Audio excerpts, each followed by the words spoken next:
it was just another Japanese hype job. I feel like the hype is around amongst him because he's a Japanese person doing these things. Like all his fights been in Japan. Half of them were at 108. Fighting guys that stand right in front of him. The drama surrounding Naoya Inoue has never really been about whether he is great.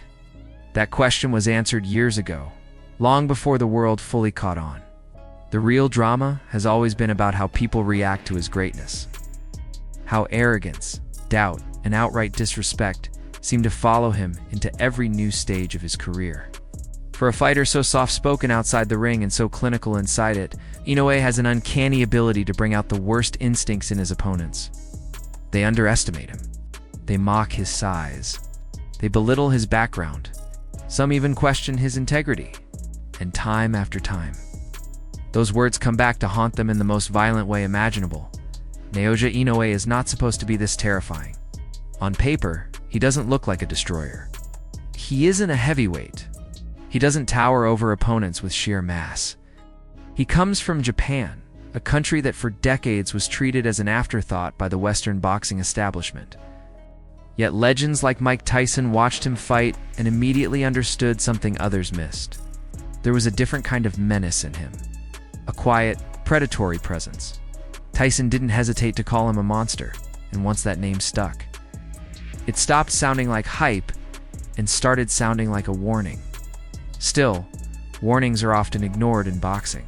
Confidence is currency in this sport, and sometimes it turns into arrogance. Fighters convinced themselves that Inoue was protected by geography, that his fights in Japan were somehow easier. The opponents conveniently stood in front of him. Some laughed at his name, others laughed at his height. A few went even further, accusing him of cheating, of using loaded gloves, of manufacturing an aura he didn't deserve. They said these things publicly, on cameras, in interviews, knowing millions would hear them. And in doing so, they unknowingly signed contracts for their own punishment. One of the loudest voices belonged to Stephen Fulton Jr., elite fighter by any reasonable standard.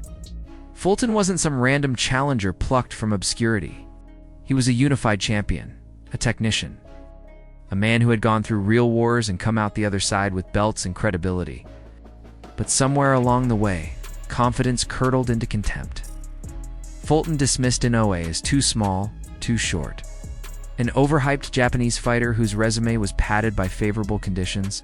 Worse still, his camp insinuated that Inoue's power came from illegal means. Casting doubt on his honor in front of a Japanese audience that holds respect as sacred, by the time fight week arrived, there was nowhere left to hide. Inoue's hand wraps were scrutinized, inspected, cleared beyond any doubt. The excuses evaporated, leaving only the reality of what was about to happen. Two pound-for-pound fighters, both in their primes, standing across from each other under blinding lights, with reputations on the line. The atmosphere was thick with tension, not just because of the stakes, but because everyone sensed that this fight would answer something fundamental about both men. From the opening bell, it became clear that this was not going to be the competitive chess match many expected. Inoue didn't rush recklessly, but he didn't show Fulton the deference a reigning champion often receives. He pressed forward with intent, testing reactions, disrupting rhythm, forcing Fulton to think at a pace he wasn't comfortable with. Even in those early moments, the confidence gap was visible. Inoue looked at home, relaxed, sharp, while Fulton seemed surprised by how quickly the smaller man was willing to take control as the rounds progressed. That surprise turned into frustration. Inoue's timing was immaculate. His ability to explode into range, land clean shots, and vanish before counters could find him made Fulton look a step behind. This wasn't just about power. This was about accuracy, anticipation, and an understanding of distance that bordered on unfair. Inoue wasn't simply landing punches. He was stealing momentum, breaking Fulton's confidence, exchange by exchange, by the middle rounds. The accusations about loaded gloves felt almost embarrassing in hindsight. There is no glove in the world that can explain being out-hot, outmaneuvered, and outworked at every range. Inoue jabbed Fulton relentlessly, snapped his head back, dug into his body, and calmly invited pressure when it suited him. He fought like the bigger man, like the champion who knew exactly how this story would end. Fulton, to his credit, didn't quit. He kept trying to assert himself, kept throwing, kept searching for something that might change the tide. But every small success was immediately punished. Every moment of momentum was ripped away and turned against him. The longer the fight went on, the clearer it became that this wasn't just a bad night. This was a fundamental mismatch of levels. When the end finally came in the 8th round, it felt inevitable. One perfectly timed shot sent Fulton crashing to the canvas, the first knockdown of his career. He got up, heart still burning, but the outcome was sealed. The referee stepped in moments later, saving him from further damage. Inoue had done exactly what great fighters do. He took a world-class opponent deep into the fight and then finished him decisively. No controversy. No excuses. Just dominance. That performance alone would have cemented Inoue's legacy for many fighters. But it was only one chapter in a much larger story. Years earlier, when Inoue first brought his talents to the United States, Antonio Nieves was tasked with welcoming him. Nieves spoke confidently, questioning whether Inoue had ever truly been tested, suggesting his success was a product of comfort and circumstance. It was the familiar refrain, repackaged for a new audience. Inside the ring, the truth revealed itself quickly. Inoue didn't hunt recklessly, but he absorbed information like a machine, probing with jabs, investing in the body, adjusting in real time. Nieves tried to match him, tried to go punch for punch, but the gap in speed and anticipation was glaring. As the rounds wore on, Nieves began to realize that every decision he made was being read and countered by the later rounds. Inoue entered what fighters call the flow state, that dangerous zone where everything feels effortless. His punches landed with increasing authority, his confidence grew, and the crowd felt the shift. When the assault intensified, Nieves' corner made the smart decision to stop the fight, sparing their fighter from unnecessary punishment. It was another lesson delivered, another reminder that underestimating Inoue comes at a steep cost. Disrespect didn't always come in the form of strategic doubt. Sometimes it was personal, even mocking.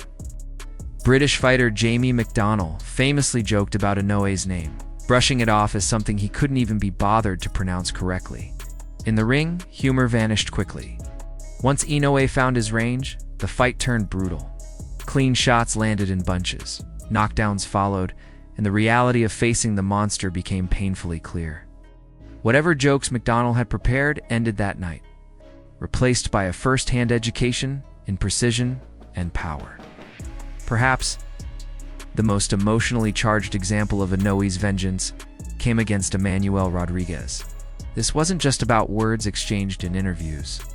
This became personal when Rodriguez's trainer aggressively shoved Inoue's father during pre-fight events. Inoue didn't react in the moment. He stood calmly, arms folded, eyes cold, knowing exactly when he would respond. From the opening bell, the intensity was different. Rodriguez tried to assert himself, took the center of the ring, and for a brief moment, it looked competitive. But in the second round, Inoue unleashed something savage. A perfectly placed shot dropped Rodriguez for the first time in his career. What followed was a relentless barrage, a display of finishing instinct that few fighters in history possess. Rodriguez went down again, and again, until the referee had no choice but to stop it. Inoue didn't just win a belt that night. He defended his family's honor in the only language the ring understands. These fights, taken together, tell a story far bigger than highlight reels and knockout compilations. They reveal a pattern. Whenever Naoya Inoue is doubted, mocked, or disrespected, he responds not with words, but with performances that redefine careers. He doesn't just beat opponents, he dismantles their narratives. He exposes the gap between confidence and capability. Between hype and reality, Inoue represents something rare in modern boxing. A fighter who carries himself with humility outside the ring, yet fights with ruthless precision inside it. A man who doesn't chase trash talk, but who never forgets it either. Every insult becomes fuel. Every slight becomes motivation. And when the bell rings, karma moves fast as his career continues. The question is no longer whether Naoya Inoue is one of the best fighters of his generation. That debate is over. The real question is how many more fighters will make the mistake of underestimating him? And how many more cautionary tales will be added to his legend? Because history has shown us one thing without exception. When you piss off Naoya Inoue, you don't just lose. You get taught a lesson the whole world gets to watch. If you enjoyed this deep dive into the rise and ruthless dominance of Naoya Inoue, let me know which fight stood out to you the most. Do you think there's anyone left who can truly challenge the monster at his peak? Drop your thoughts in the comments, and if you want more dramatic, story-driven breakdowns like this, make sure to like the video and subscribe so you don't miss what's coming next.